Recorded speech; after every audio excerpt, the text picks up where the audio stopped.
Laos से कहता है जिसका सुमरण किया जा सके, वो उसका नाम नहीं,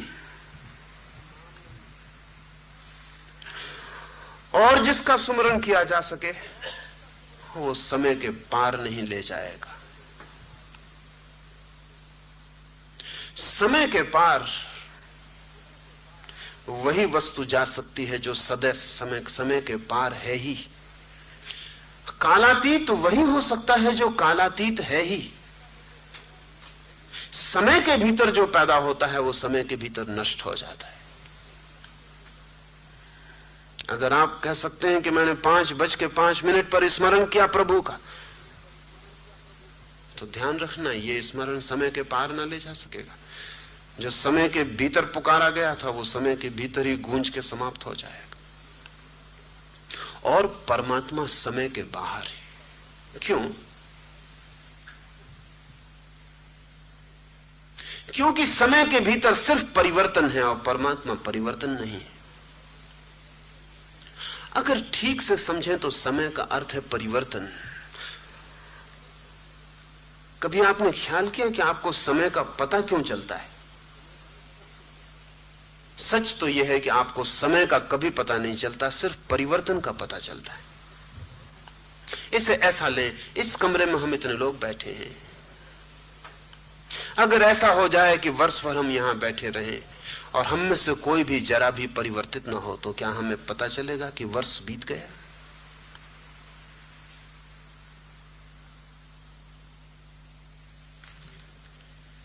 कुछ भी परिवर्तित न हो, एक वर्ष के लिए ये कमरा ठहर जाए, ये जैसा है वैसा ही वर्ष भर के लिए रह जाए, तो क्या हमें पता चल सकेगा कि वर्ष भर बीत गया? हमें यह भी पता नहीं चलेगा कि क्षण भर भी बीता, क्योंकि बीतने का पता चलता है चीजों की बदलाहट से। असल में बदलाहट का बोध ही समय है।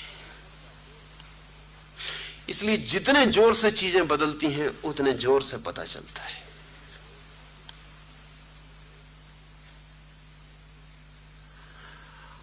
आपको दिन का जितना पता चलता है उतना रात का नहीं पता चलता। एक आदमी 60 साल जीता है तो 20 साल सोता है, लेकिन 20 साल का कोई अकाउंट है? 20 साल का कुछ पता है? 20 साल 60 साल में आदमी सोता है। तो 20 साल का कोई हिसाब नहीं है।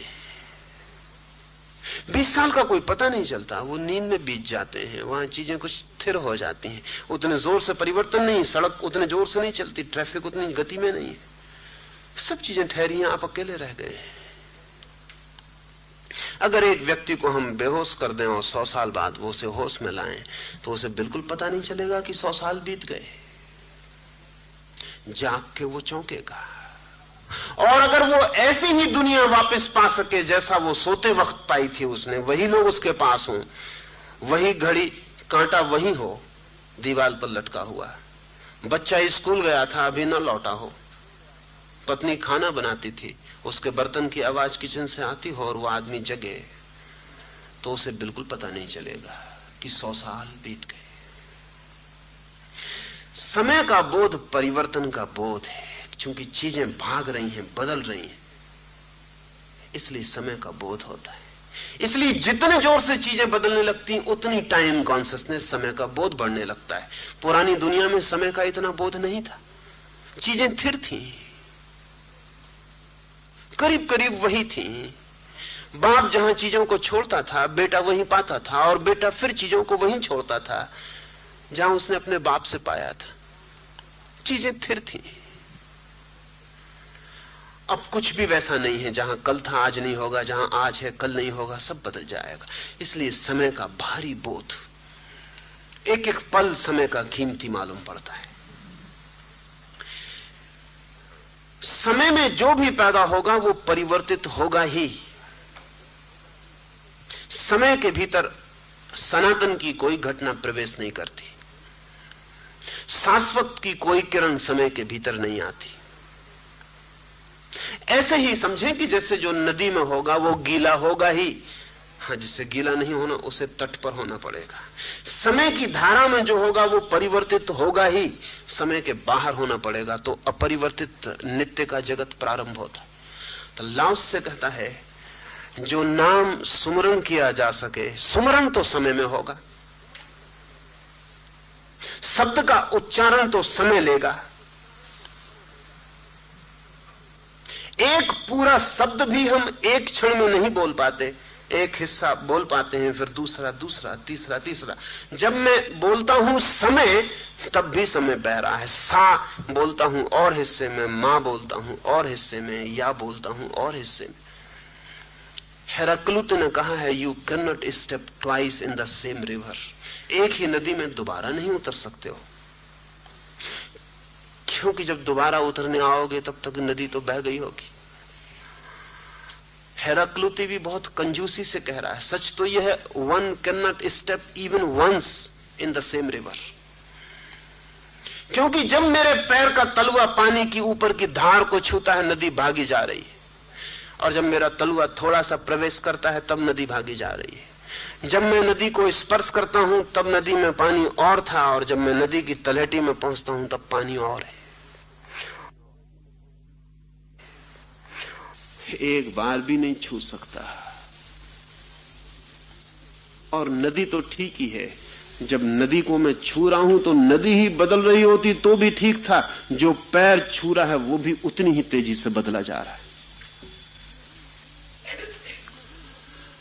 नहीं, नदी में दोबारा उतरना तो असंभव है, एक बार भी उतरना असंभव है। इसलिए नहीं कि नदी बदल रही है, इसलिए भी कि नदी में उतरने वाला भी बदल रहा है। जब नदी की पहली सतह पर मैंने पैर रखा था तो मेरा मन और था, और जब नदी की आधी सतह पर मैं पहुंचा था तो मेरा मन और हो गया, और जब तलहटी में मेरा पैर पड़ा तब मेरा मन और था। नहीं, इतना ही नहीं कि शरीर बदल रहा है, मेरा मन भी बदला जा रहा है। बुद्ध कहते थे, अनेक बार कोई आता तो बुद्ध कहते, उससे जाते वक्त ध्यान रखना, तुम जो आए थे वही वापस नहीं लौट रहे हो। अभी घड़ी भर पहले वो आदमी आया था।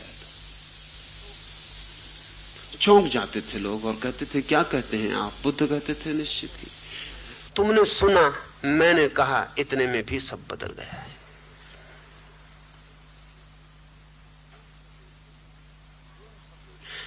ज़ेन फकीर बोकोजू एक पुल पर से गुजर रहा है, साथी है एक साथ में। वो साथी बोकोजू से कहता है, देखते हैं आप, नदी कितने जोर से बही जा रही। बोकोजू कहता है, नदी का बहना तो कोई भी देखता है मित्र, जरा गौर से देख, पुल भी कितने जोर से बहा जा रहा है, द ब्रिज। वो आदमी चौंक के चारों तरफ देखता है, ब्रिज तो अपनी जगह खड़ा है, पुल कहीं बहते हैं, नदियां बहती हैं। वो आदमी चौंक के बोकोजू की तरफ देखता है। बोकोजू कहता है, और ये तो अभी मैंने तुझसे पूरी बात न कही, और गौर से देख, पुल पर जो खड़े हैं वो और भी जोर से बहे जा रहे हैं। यहां जो भी घटित होता है समय के भीतर वो परिवर्तन है। यहां जो भी कहा जाता है वो मिट जाएगा, यहां जो भी लिखा जाता है वो पुछ जाएगा। यहां सब हस्ताक्षर रेत के ऊपर है, रेत पर भी नहीं, पानी पर। तो जो नाम परमात्मा का स्मरण किया जा सके, ओंठों से, वाणी से, शब्द से, समय में, स्थान में, नहीं, वो कालजयी नाम नहीं है, वो नाम नहीं है जो समय के पार है। लेकिन उस नाम को स्मरण नहीं किया जा सकता। उसे कोई जान सकता है, बोल नहीं सकता। उसे कोई जी सकता है, पुकार नहीं सकता। उसमें कोई हो सकता है, लेकिन अपने ओंठों पर, अपनी जीभ पर उसे नहीं रख सकता।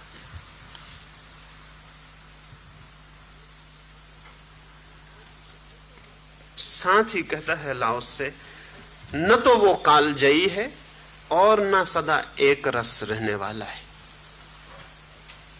एक साथ रहने वाला नहीं है। और परमात्मा भी जो बदल जाए, उसे क्या परमात्मा कहना? और मार्ग भी जो बदल जाए उसे क्या मार्ग कहना? और सत्य भी जो बदल जाए उसे क्या सत्य कहना? सत्य से अपेक्षा ही यही है कि हम कितने ही भटके और कहीं हो, जब भी हम पहुंचेंगे वो वही होगा, एक रस, वैसा ही होगा, एक रस। हम कैसे भी हों, हम कहीं भी भटके, जन्मों और जन्मों की यात्रा के बाद जब हम उस द्वार पर पहुंचेंगे तो वो वही होगा, एक रस, एक रास्ता, एक सा ही होना। इसमें दो तीन बातें ख्याल में ले लेनी जैसी। वही हो सकता है एक सा जो पूर्ण हो, जो अपूर्ण हो वो एक सा नहीं हो सकता, क्योंकि अपूर्णता के भीतर गहरी वासना पूर्ण होने की बनी रहती, वही तो परिवर्तन करवाती है। नदी कैसे एक जगह रुकी रहे, उसे सागर से मिलना है, भागती है। आदमी कैसे एक जगह रुका रहे, उसे न मालूम कितनी वासनाएं पूरी करनी, न मालूम कितने सागर। मन कैसा एक सा बना रहे, उसे बहुत दौड़ना है, बहुत पाना है। एक रस तो वही हो सकता है जिसे पाने को कुछ भी नहीं, पहुंचने को कोई जगह नहीं। वही जो पहुंच गया वहां हो गया, वही जिसके आगे और कोई होना नहीं, या जो है सदा से वही। ध्यान रहे, एक रस का अर्थ है पूर्ण। पूर्ण में दूसरा रस पैदा नहीं होता। नसरुद्दीन के संबंध में एक मजाक बहुत जाहिर है।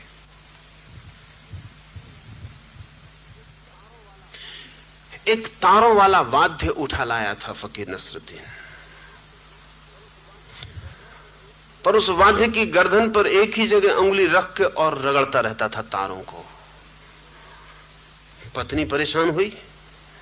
एक दिन, 2 दिन, 4 दिन, 8 दिन। उसने कहा, क्षमा करिए, ये कौन सा संगीत आप पैदा कर रहे हैं? मोहल्ले के लोग भी बेचैन और परेशान हो गए। आधी आधी रात और वो एक ही तू एक ही बजती रहती थी। आखिर सारे लोग इकट्ठे हो गए, कहा, नसरुद्दीन अब बंद करो, बहुत देखे बजाने वाले, तुम भी एक नए बजाने वाले मालूम पड़ते। हमने बड़े बड़े बजाने वाले देखे, आदमी हाथ को इधर उधर भी सरकाता है, कुछ और आवाज भी निकालता है। ये क्या तू तुम एक ही लगाए रखते हो, सिर पका जा रहा, मोहल्ला छोड़ने का विचार कर रहे, या तो तुम छोड़ दो या हम। मगर इतना तो बता दो कि तुम जैसा बुद्धिमान आदमी, और ये एक ही आवाज,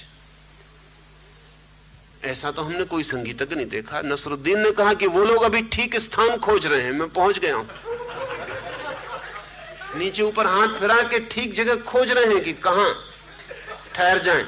हम पहुंच गए, हम तो वही बजाएंगे, मंजिल आ गई। ये मजाक था नसरुद्दीन का, लेकिन वो आदमी, उस आदमी ने बड़े गहरे और कीमती मजाक किए। अगर परमात्मा कोई स्वर बजाता होगा तो एक ही होगा, हाथ उसका इधर उधर न सरकता होगा। वहां कोई धारा न बहती होगी, वहां कोई परिवर्तन न होगा। लाओस से कहता है, एक रस नहीं है वो जो हम बोल सकते हैं, जो आदमी उच्चारित कर सकता है, वो उसका नाम नहीं है। अंतिम रूप से इस सूत्र में एक बात और समझ लें, शब्द हो, नाम हो, सब मन से पैदा होते हैं।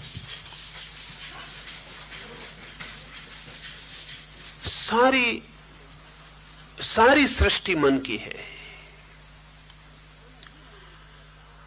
मन ही निर्मित करता और बनाता है, और मन अज्ञान है। मन को कुछ भी पता नहीं, लेकिन जो मन को पता नहीं है, मन उसको भी निर्मित करता है। निर्मित करके एक तृप्ति हमें मिलती है कि अब हमें पता है। अगर मैं आपसे कहूं आपको ईश्वर का कोई भी पता नहीं है तो बड़ी बेचैनी पैदा होती। लेकिन मैं आपसे कहूं कि आपको बिल्कुल पता है, आप जो सुबह राम राम जपते हैं वही तो है ईश्वर का नाम, मन को राहत मिलती है।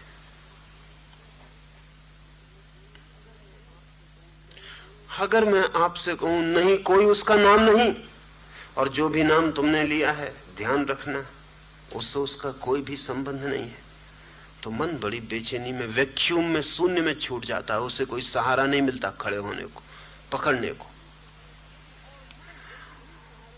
और मन जल्दी ही सहारे खोजेगा। सहारा मिल जाए तो फिर और आगे खोजने की कोई जरूरत नहीं रह जाती। मन सब्स्टिट्यूट देता है सत्य की परिपूरक व्यवस्था कर देता है। कहता है ये रहा, इससे काम चल जाएगा। और जो मन पर रुक जाते हैं तो वो उन पथों पर रुक जाएंगे जो आदमी के बनाए हुए, उन शास्त्रों पर रुक जाएंगे जो आदमी के निर्मित, और उन नामों पर रुक जाएंगे जिनका परमात्मा से कोई भी संबंध नहीं। इस पहले ही छोटे से परम वचन में लाओ से सारी संभावनाएं तोड़ देता, सारे सहारे छीन लेता है। आदमी का मन जो भी कर सकता है उसकी सारी की सारी पूर्व भूमिका नष्ट कर देता है। सोचेंगे हम कि अगर ऐसा ही है तो अब लाओस से आगे लिखेगा क्या, कहेगा क्या? जो नहीं कहा जा सकता उसको कहेगा, जिस पथ पर विचरण नहीं हो सकता उसका इशारा करेगा, जिस अविकारी को, जिस कालजयी को इंगित कर रहा है शब्दों में, उसे लाओस से बांधेगा कैसे? लाओस से की पूरी प्रक्रिया निषेध की होगी। इसलिए निषेध के संबंध में कुछ बात समझ लें ताकि आगे लाओस से को समझना आसान हो जाए। दो हैं रास्ते इस जगत में इशारा करने के। एक रास्ता है पॉजिटिव विधायक इंगित करने का। आप मुझसे पूछते हैं क्या है ये, मैं नाम ले देता हूं, दीवाल है, दरवाजा है, मकान है।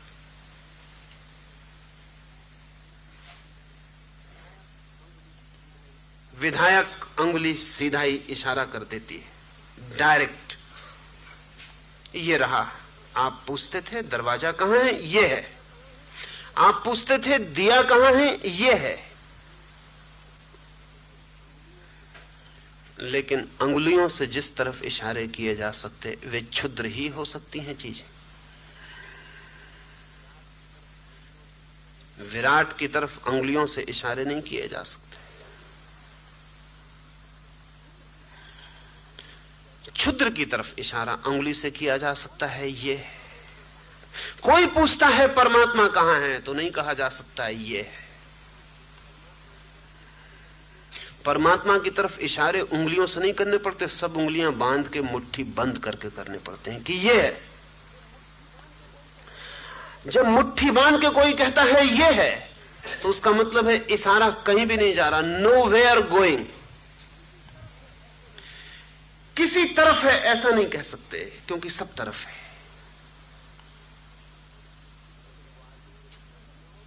लेकिन वो आदमी तो इससे राजी ना होगा। मुट्ठी बांध के अगर मैं कहूं कि ये है तो शायद समझेगा कि मुट्ठी, तो मुझे कहना पड़ेगा ये भी नहीं है, मुट्ठी भी नहीं है, और तब निषेध शुरू होगा। शायद वो आदमी पूछेगा, शायद आप समझे नहीं, मैं और अपने सवाल को सरल कर लूं, पूरब की तरफ है, तो मुझे कहना पड़ेगा नहीं, जानते हुए कि पूरब भी उसी में है। कहना पड़ेगा नहीं, क्योंकि अगर मैं कहूं पूरब की तरफ है तो फिर दक्षिण का क्या होगा, उत्तर का क्या होगा, पश्चिम का क्या होगा। और जब हम कहते हैं हां पूरब की तरफ है तो जाने अनजाने हम कह जाते हैं कि पश्चिम की तरफ नहीं है, क्योंकि दिशाएं तो सिर्फ सीमित की सूचना देती हैं, शेष जो रह जाता है उसको इंकार कर देती। तो दूसरा रास्ता है निषेध इंगित का। उसमें जब कोई बताने चलता है तो वो ये नहीं कहता ये है, वो कहता है ये नहीं है, ये नहीं है, ये नहीं, नेति नेति, not this, not this, not this, वो कहता चला जाता है। बड़ी धीरज की जरूरत है निषेध के मार्ग पर, क्योंकि जो जो आप कहेंगे ये है वो कहेगा नहीं है, जो जो आप कहेंगे ये है वो कहेगा नहीं है, और वो जगह आ जाएगी जब पूछने को कुछ भी ना रहेगा कि ये है, तब वो कहेगा यही है। जैसे आप कमरे में मुझसे पूछने चले और आपने टेबल पकड़ी और कुर्सी पकड़ी और दीवार पकड़ी और मैं इंकार करता गया और कमरे की सब चीजें चुक गईं और आपने मुझे पकड़ा और मैं इंकार किया और आपने आपको पकड़ा और मैं इंकार किया और इंकार करने को कुछ भी ना बचा। तब लाओस से कहेगा ये है, लेकिन तब आपकी कठिनाई होगी, आप कहेंगे अब तो सब इंकार कर दिया। अब असल में जो इंकार करके भी इंकार नहीं किया जा सकता वही है। जिसे हम इंकार कर दें और इंकार हो जाए उसकी क्या सत्ता है। आदमी के हां कहने पर जिसका होना निर्भर है, आदमी के न कहने पर जिसका न होना निर्भर है, उसका भी कोई मूल्य है। आस्तिक कहता है और सोचता है कि ईश्वर उसके है कहने से कुछ बलवान होता होगा। नास्तिक कहता है नहीं है और सोचता है कि शायद नहीं कहने से ईश्वर कमजोर होता होगा। और ऐसा नास्तिक ही नहीं सोचता, आस्तिक भी सोचता है किसी ने अगर कहा नहीं है तो बड़ा नुकसान पहुंचा। और ऐसा आस्तिक ही नहीं सोचता, नास्तिक भी सोचता है कि किसी ने कहा है तो जाओ खंडन करो कि नहीं है, क्योंकि बड़ा नुकसान पहुंच रहा है। आदमी के हां और न कहने से एक बहुत पुरानी तिब्बतन कथा है कि एक छोटा सा मच्छर था। आदमी ने लिखी इसलिए छोटा सा लिखा है, मच्छर बहुत बड़ा था। मच्छरों में बड़े से बड़ा मच्छर था, कहना चाहिए मच्छरों में राजा था, सम्राट था। कोई मच्छर गोबर के टीले पर रहता था, कोई मच्छर वृक्ष के ऊपर रहता था, कोई मच्छर कहीं। राजा कहां रहे, बड़ी चिंता मच्छरों में फैली। फिर एक हाथी का कान खोजा गया और मच्छरों ने कहा कि महल तो यही है, आपके रहने के योग्य। मच्छर जाके दरवाजे पे खड़ा हुआ, हाथी के कान पर। महान विशाल काय दरवाजा था, हाथी द्वार।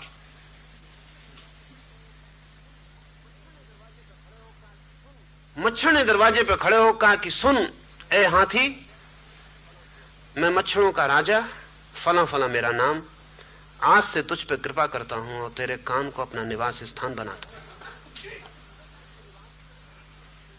जैसा कि रिवाज था, मच्छर ने 3 बार घोषणा की, क्योंकि ये उचित नहीं था कि किसी के भीतर निवास बनाया जाए और खबर न की जाए।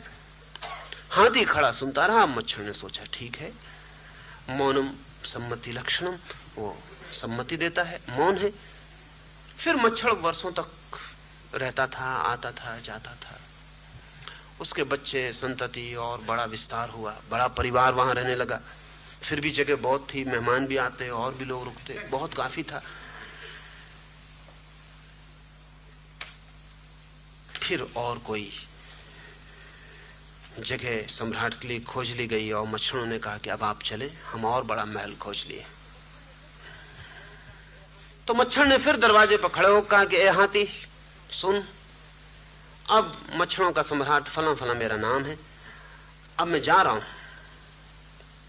हमने तुझ पे कृपा की, तेरे कान को महल बनाया।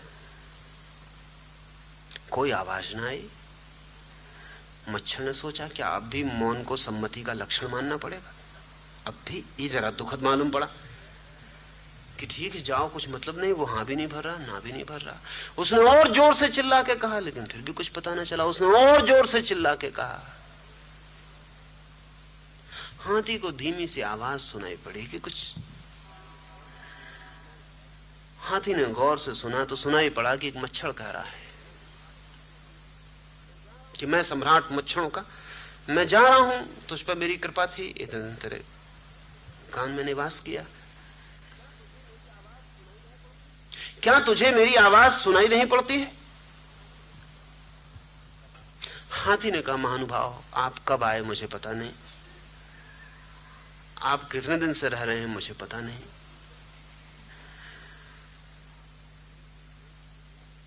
आप आइए, रहिए, जाइए, जो आपको करना हो करिए, मुझे कुछ भी पता नहीं।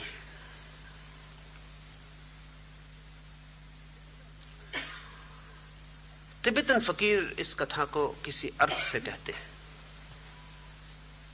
आदमी आता है, दर्शन, फिलोसॉफी, धर्म, मार्ग, पथ, सत्य, सिद्धांत, शब्द निर्मित करता है, चिल्ला चिल्ला के कहता है इस अस्तित्व के चारों तरफ कि सुनो, राम है उसका नाम, कि सुनो, कृष्ण है उसका नाम।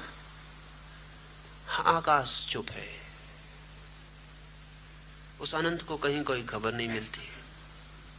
हाथी ने तो मच्छर को आखिरी में सुन भी लिया, क्योंकि हाथी और मच्छर में कितनी फर्क हो, कोई क्वालिटेटिव फर्क नहीं है, क्वांटिटी का फर्क है, मात्रा का फर्क है। हाथी जरा बड़ा मच्छर है, मच्छर जरा छोटा हाथी है। कोई ऐसा गुणात्मक भेद नहीं है कि दोनों के बीच चर्चा ना हो सके, हो सकती है, थोड़ा कठिनाई पड़ेगी। मच्छर को बहुत जोर से बोलना पड़ेगा, हाथी को बहुत गौर से सुनना पड़ेगा, लेकिन घटना घट सकती है, असंभव नहीं है। लेकिन अस्तित्व और मनुष्य के मन के बीच कोई इतना भी संबंध नहीं है। न हम आते हैं तब उसे पता चलता है कि हमने बैंड बाजे बजा के घोषणा कर दी कि मेरा जन्म हो रहा है, न हम मरते हैं तब उसे पता चलता है। हम आते हैं और चले जाते हैं, पानी पर खींची रेखा की भांति बनते हैं और मिट जाते हैं।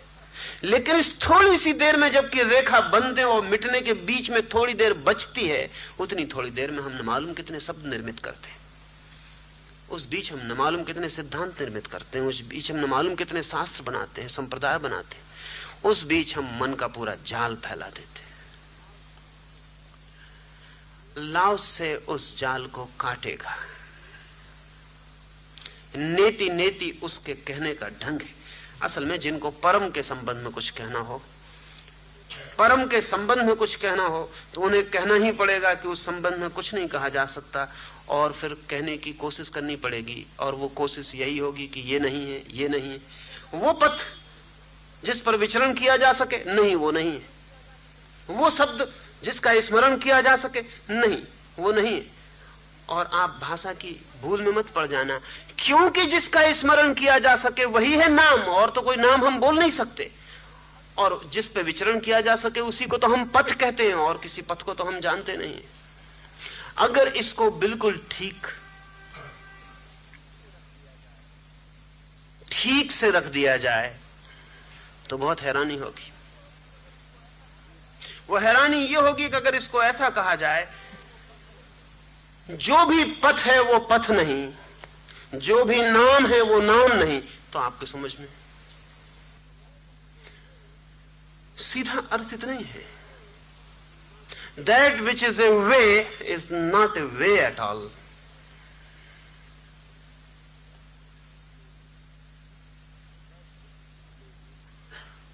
That which is a name is not a name at all.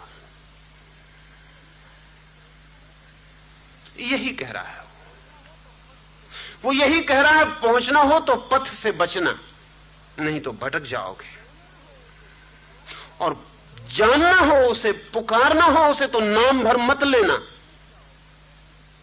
नहीं तो चूक जाओगे। और उसके संबंध में कि चूक छोटी चूक नहीं है, बड़ी से बड़ी चूक है, हो गई।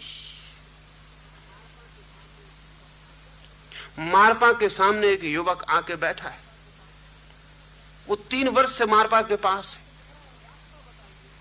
और मारपा से कह रहा है रास्ता बताइए।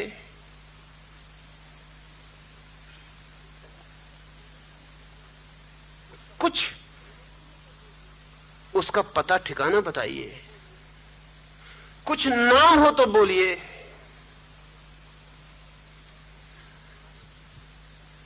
और जब भी वो कहता है कि कुछ उसका पता ठिकाना बताइए, तभी अगर मारपा बोलता भी है तो एकदम चुप हो जाता है, वैसे बोलता रहे, थोड़ा उसका कि वो एकदम आंख बंद करके चुप हो जाता। अगर मारपा का शिष्य पूछता है कि कोई तो रास्ता बताइए, तो वो चल भी रहा हो रास्ते पर तो एकदम खड़ा हो जाता है। 3 साल में परेशान हो गया। उसने कहा कि हद हो गई, वैसे आप थोड़ा चलते भी हैं, और जब भी मैं रास्ते की बात उठाता हूं कि एकदम ठहर जाते, वैसे आप बोलते, कोई ऐतराज आपको बोलने में नहीं, लेकिन जैसे मैं उसकी खबर पूछता हूं कि आप आंख बंद करके ओंठ सी लेते। और मैं उसी के लिए आया हूं, न तो आपका बाकी चलना मुझे कोई प्रयोजन है और न आपकी बाकी बातों से मुझे कोई मतलब। लेकिन मारपा तो आंखें बंद करके बैठ जाता जब ऐसी बात चलती। आखिर 3 साल से तुम दरवाजे के बाहर ही घूम रहे हो, आते कहां भीतर? जाने की आज्ञा किससे लेते हो? मैंने एक क्षण को नहीं जाना कि तुम भीतर आए। कई बार मैं द्वार खोल के खड़ा हो गया, कई बार रुक गया कि शायद मैं चलता हूं इसलिए तुम प्रवेश ना कर पाते हो, तो मैं खड़ा हो गया। जब भी तुमने सवाल पूछा मैंने तुम्हें जवाब दिया है।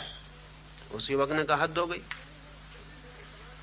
यही तो बेचैनी है कि जब भी मैंने सवाल पूछा आप चुप रह गए। ऐसे आप बोलते रहते हैं, मुझ पे आ रहे, इसलिए तो मैं जाता हूं छोड़कर तुम्हें कि जब भी मैंने पूछा आप चुप रह गए हैं।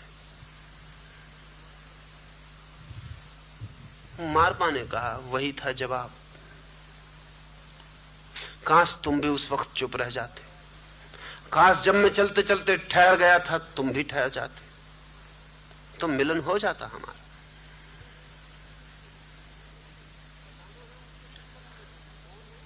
बताना है उसके संबंध में तो मौन होना पड़ता है,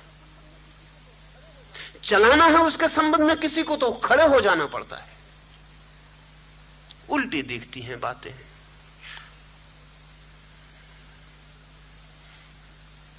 लेकिन अभी ना बचे।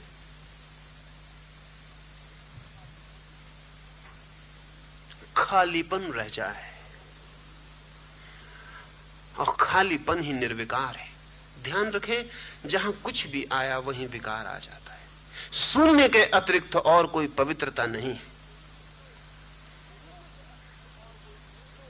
शून्य के अतिरिक्त और कोई निर्दोष इनोसेंट स्थिति नहीं है। जरा सा कंपन एक विचार का कि नरक के द्वार खुल जाते, जरा सा एक रेखा का खिंच जाना मन में और संसार निर्मित हो जाता है। जरा सी वासना की कौंध, मंजिल नहीं जाना है, न कुछ पहुंचना है, न कुछ पाना है, ऐसी जब कोई स्थिति बनती है तब ताव प्रकट होता है, तब मार्ग प्रकट होता है, तब वो नाम सुना जाता है, तब वो अविकारी और सनातन नियम बोध में आता है। वो नियम अराजकता जिसके विपरीत नहीं है, वो नियम जो अराजकता को भी अपने गर्भ में समाये हुए है। किसी को भी पूछना हो सवाल तो पूछ ले, और कोई भी सवाल, क्योंकि सब सवाल एक से हैं, कुछ भी पूछ ले।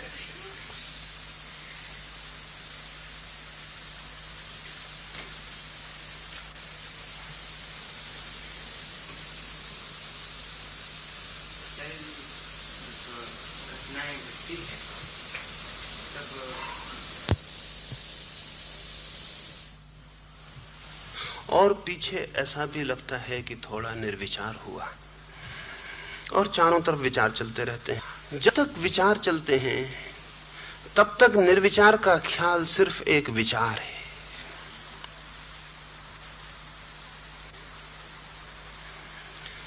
जब तक विचार चलते हैं तब तक निर्विचार का ख्याल सिर्फ एक विचार है। वो भी एक विचार है कि मैं निर्विचार हूं और इधर विचार चल रहे हैं और मैं निर्विचार हूं। क्योंकि मैं निर्विचार हूं, इसकी स्थिति तो तभी स्मरण में आएगी जब विचार नहीं चल रहे होंगे। और मजे की बात यह है कि ये जब स्थिति बनेगी तब ये ख्याल भी नहीं रहेगा कि मैं निर्विचार हूं, क्योंकि निर्विचार बीमारी खबर देता है। इसलिए अक्सर बीमार आदमी स्वास्थ्य की बात करते हुए देखे जाते,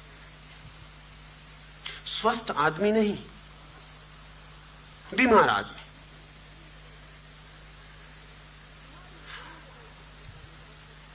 बीमारी बनी रहे किसी कोने पर तो स्वास्थ्य का बोध बन सकता है, और कई दफा स्वास्थ्य का ख्याल एक नई तरह की बीमारी ही सिद्ध होती।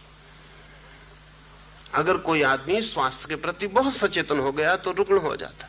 ये रोग है एक। तो ऐसी घटना घटती है जबकि आप मन से सोच सोच के, सुन सुन के, समझ समझ के ये आकांक्षा मन में बना कि मैं निर्विचार हो जाऊं। अब ध्यान रखें, निर्विचार होने को कभी वासना नहीं बनाया जा सकता, पर बनती। असल में मन की तरकीब ही यही है कि आप कुछ भी कहो वो उसको वासना में निर्मित कर देता है। वो कहता मोक्ष चाहिए, मोक्ष में बड़ा आनंद है, मोक्ष चाहिए, मोक्ष की कोशिश करो, खोजो, मिल जाएगा।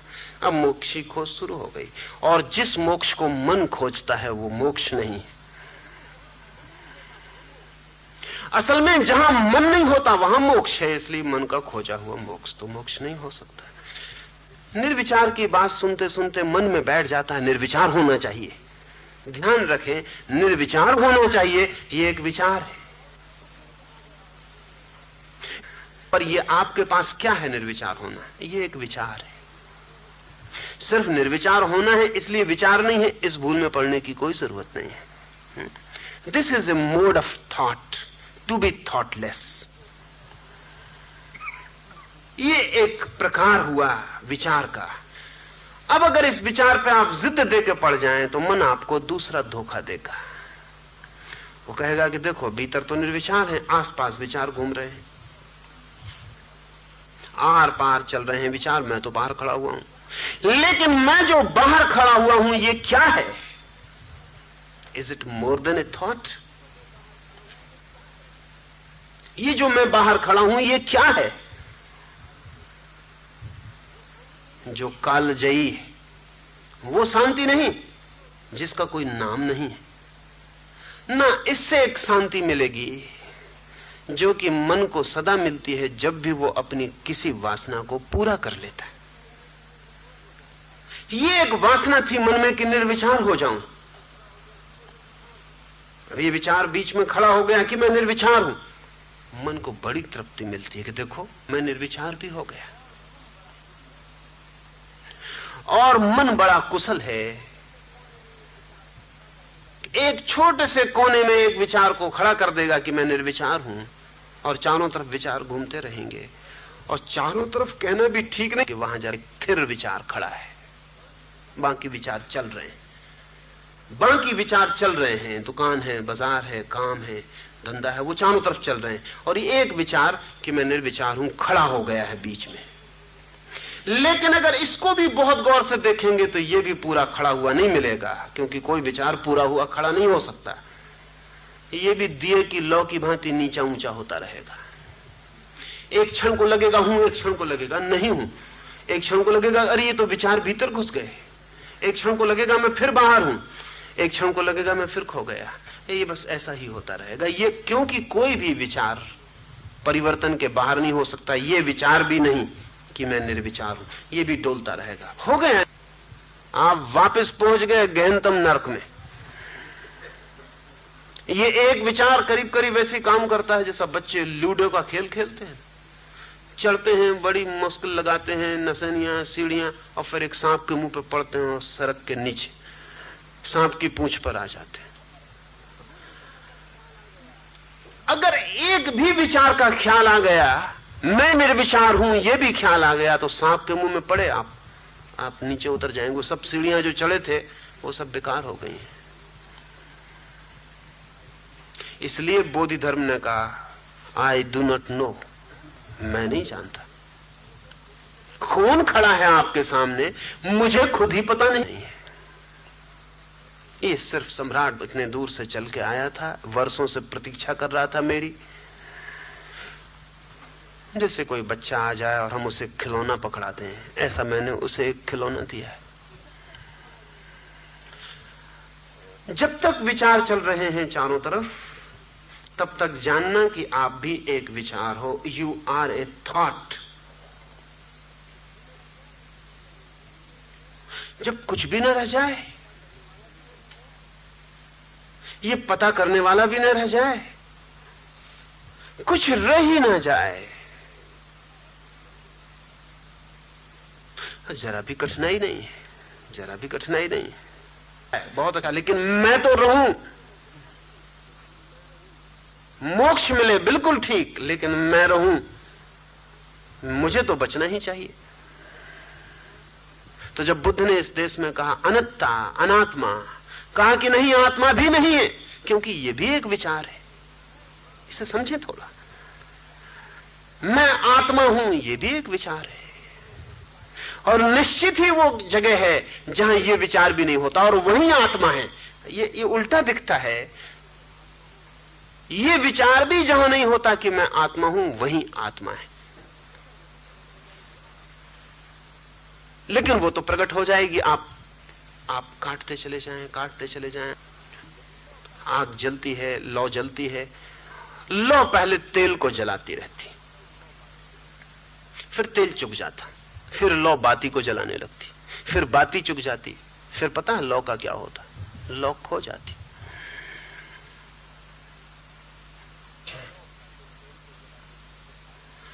लौ पहले तेल को जला देती, फिर बाती को जला देती, फिर स्वयं को जला लेती।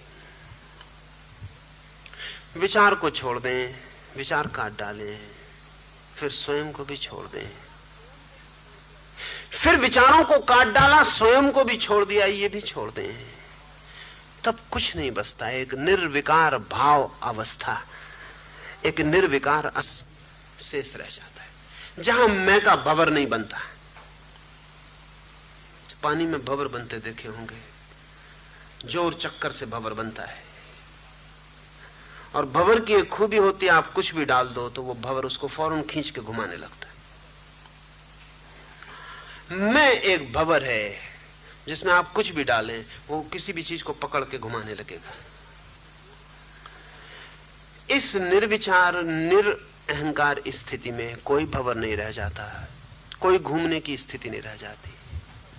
और तब ताओ का अनुभव है, तब धर्म का, या बुद्ध जिसे धम्म कहते थे, नियम का, ऋषि जिसे रित कहते रहे, का जो कालजयी है, जो सदा एक रस है, जो केवल स्वयं है। जीसस के एक भक्त ने, तरतुलियन से कोई पूछता है कि जीसस के संबंध में कुछ समझाओ, कुछ हमें उदाहरण दो जिससे पता चले कि जीसस कैसे थे। तो तरतुलियन कहता है कि मत मुझसे गलती करवाओ, जीसस बस बिल्कुल अपने ही जैसे थे, जस्ट लाइक हिमसेल्फ, बस अपने ही जैसे, और किसी से कोई तुलना नहीं हो सकती थी, जिसे आपने कभी नहीं जानी। और उसके पहले मन सब तरह की वंचनाएं खड़ी करने में समर्थ है, इसलिए सजग रहना जरूरी है। मन इतना कुशल है, इतना सूक्ष्म रूप से चालाक और कुशल है कि सब धोखे खड़े करने में समर्थ है। काम वासना से भरे चित्त को ब्रह्मचर्य का धोखा दे सकता है, परिपूर्ण स्वयं के प्रति अज्ञानी को आत्मज्ञानी का धोखा दे सकता है, जिसे कुछ भी पता नहीं है उसे ख्याल दिला सकता है कि उसे सब पता है।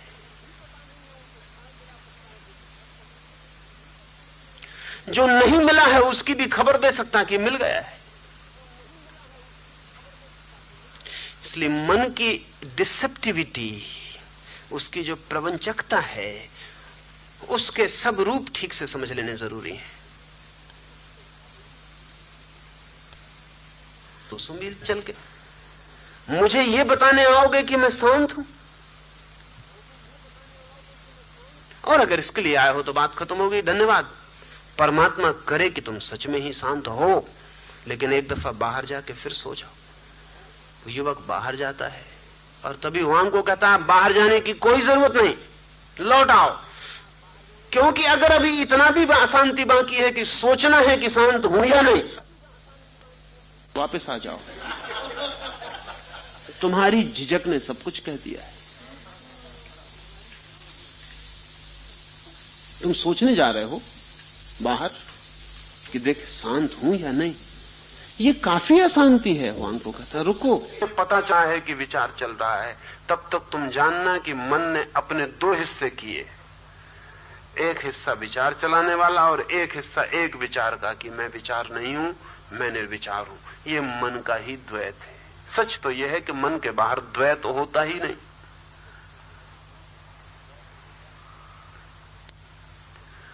मन के बाहर अद्वैत हो जाता है और अद्वैत का कोई बोध नहीं होता है। ऐसा बोध नहीं होता कि तुम कह सको ऐसा है।